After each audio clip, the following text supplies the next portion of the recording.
असमंजस होना स्वाभाविक है। जिस तरीके की लगातार ज़मीन खिसकती चली गई उससे संशय की स्थिति, और पिछली बार ही वायनाड से इसीलिए वो लड़ने चले गए थे क्योंकि आसन्न जो हार थी वो दिखाई दे रही थी, इसीलिए वो वायनाड गए लड़ने और वायनाड से जीते और अमेठी से हारे।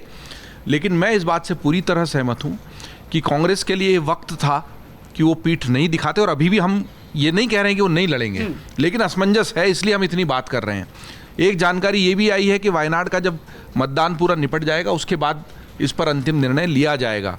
अगर ये रणनीति है, मुझे नहीं पता इस रणनीति के पीछे कारण क्या है, लेकिन हार के डर से मैदान छोड़ने को फिर विपक्षी दल मुद्दा बनाएंगे और वो बन रहा है, इसीलिए हम लोग भी चर्चा कर रहे हैं। आपकी ज़मीन के प्रति, आपके वोटरों के प्रति आपकी जो प्रतिबद्धता है वो झलकनी चाहिए।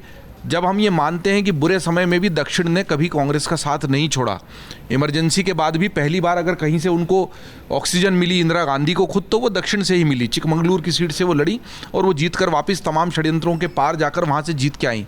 ऐसे ही जब देश भर में कहीं भी कुछ परिणाम आ रहे हो, लोग जानते थे कि अमेठी और रायबरेली तो कांग्रेस का गढ़ है, तभी हम गढ़ कह रहे हैं ना। उस गढ़ में आज सेंध लग भी गई हो तो इस तरह से आप किला छोड़कर नहीं भाग जाते हैं, ये मेरा भी मानना है। और कांग्रेस के लिए बहुत ज़रूरी था। उत्तर प्रदेश बहुत बड़ा राज्य है, महत्वपूर्ण सूबा है।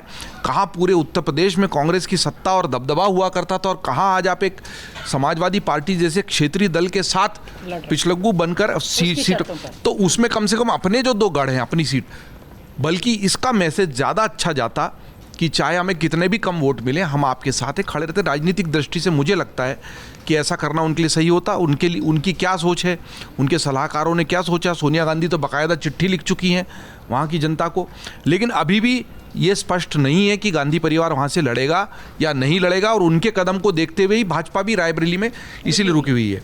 अमेठी तो देखिए तय था, स्मृति ईरानी ने तो गृह प्रवेश भी कर लिया, और बल्कि राहुल गांधी के वहाँ जाने से उनको अवसर मिला।